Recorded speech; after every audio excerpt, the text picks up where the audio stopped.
What's going on, everybody? King of Dragons 5000 here, coming at you with another figure review. Today we'll be having a look at the McFarlane Toys DC Multiverse Batman, the Hellbat armor.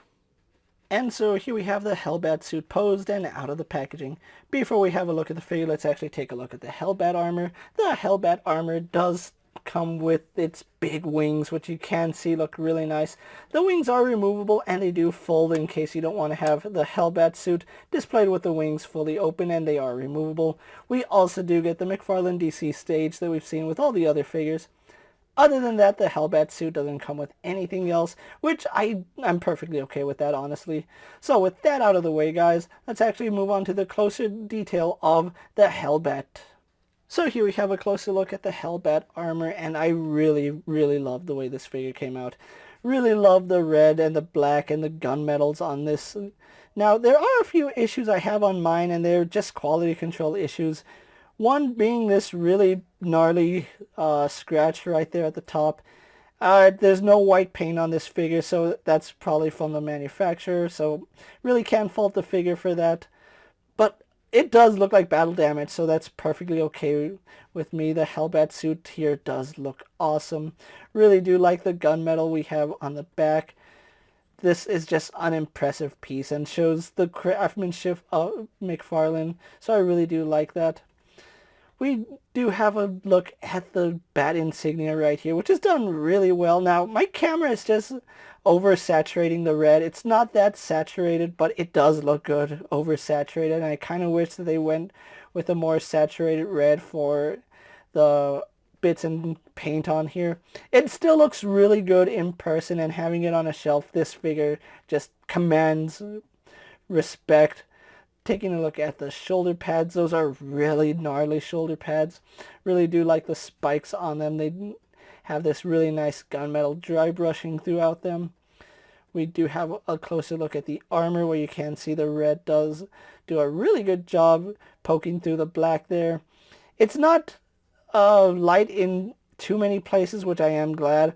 Normally when a company does any type of paint on black, there's normally some issues with the paint, but overall I'm having no complaints over how thick the paint is. It's actually pretty consistent throughout the figure.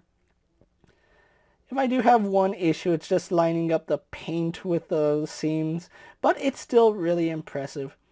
Having a look at the gauntlets, we do have the traditional bat fins right here, which they are somewhat solid. They do have a little bit of give on them, but those will poke you if you try grabbing them from there. Done really well. You can see some more of that gunmetal dry brushing right there. Really menacing claws right here. They're not really, they're claws. The Hellbat suit does have claws on them, and you can see more armor plating right there on the back of the hand. Just so much detail just painted throughout this figure. Having a look at its torso, you can see the Hellbat suit has this really nice detail right there on the paint. A little sloppy on mine. You can see a little bit of goop right there, but it's not a big deal, at least to me. Really love the belt. The belt is done really well. We do have this satin finish right here, and then a more glossy black right here, so there are some tone differences in the blacks. We have a satin, a high gloss, and then we have the flat red. It just gives this figure a really interesting look. Now, taking a look at where the wings peg in, you will notice that those are not circular. They are hexagons. No, octagons, excuse me. Those are octagons. So if you attach the wings do not rotate. Don't try rotating them. They're not designed to rotate. They're keyed in, so if you plug them in, that's the way they're going to be. Don't try rotating them. You're probably going to break the wing or wear that out. So just be aware of that. Having a look at the legs, we do have some more of that red going through.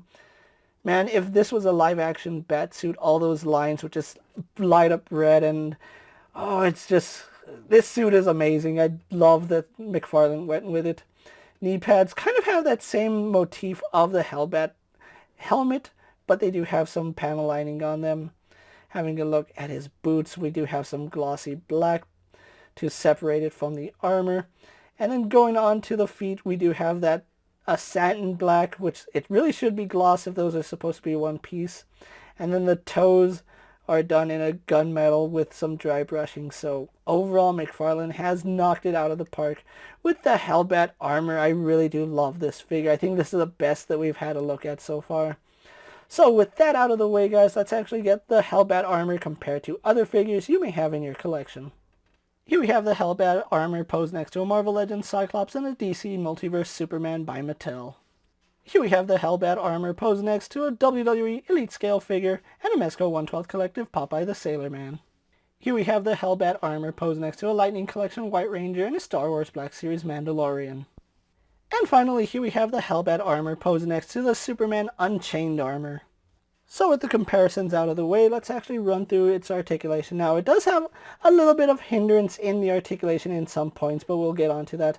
It does have a double ball joint in the head, so the Hellbat armor would be able to look up if the head were sculpted just a little bit differently. We do have the ability to look down, so I do like that. We can tilt the head side to side, so really good movement there. And then, of course, the head does rotate nicely. These shoulder pads are on ball joints, so those will get out of the way. They do move forward and back, up and down, so they move with the arm a little bit, and we'll get into that. We do have a ball joint in the torso, so that does allow the arm to rotate in that ball joint. It would do a full 360 if it wasn't for the shoulder pad, but it does get out of the way nice enough. It does go out to about there, and then you can have the shoulder pad just close up the design. So we do get a lot of range there. We do have rotation right here at the bicep. Unfortunately, single bend at the elbow, but we have 90 degrees with that, so I really can't complain about it.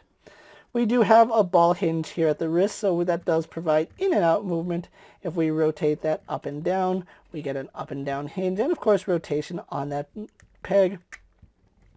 Moving on to the torso, we do have substantial amount in both joints here. It is a single ball joint in the torso, so that does move forward and back, side to side, as well as rotate. Combining both joints, we can lean back to about there. We lean forward to about there, which is pretty good. Does lean side to side, so good movement there, as well as rotate. Legs do, unfortunately, kick out to the side. If you were to bring it up, we get close to 90. Going anywhere past it does start moving out to the side. We do get the split with the Hellbat armor.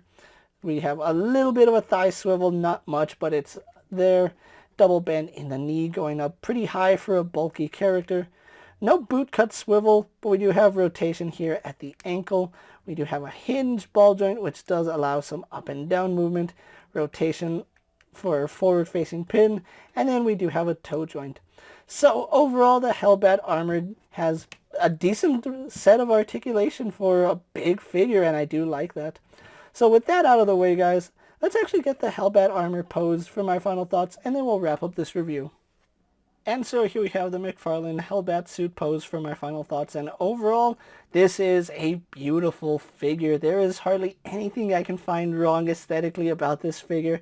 Everything on it works. The articulation works. The design of it works. If there's one thing that I think they could have thought out a little better, it's giving those wings just a little bit of rotation, because as it stands, the fact that you can only have the wings in 8 positions does kind of hinder posing just a little bit.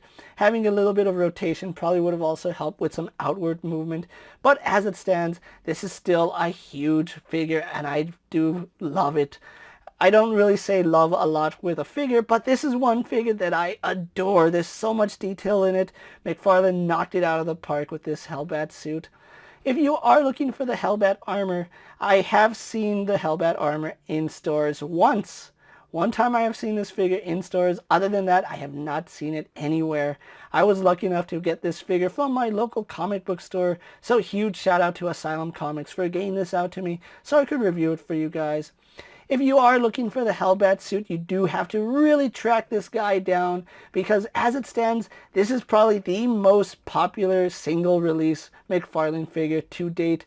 It's up in the air with the Batman Who Laughs and the Hellbat suit, but either way, this is a gorgeous piece that you probably want to have in your collection, especially if you're a Batman fan. With that being said, guys, I'm KingofDragons 5000. Don't forget to like this video, leave a comment, subscribe to my channel. Go check out all my other action figure reviews as well as all my other DC Multiverse videos. Hopefully you find them informative. As always, if there's a figure you would like to see me review, let me know down in the comments, and if it's in my collection, I'll definitely have a look at it. While you're at it, check out my Instagram account for new and exciting action figure photos.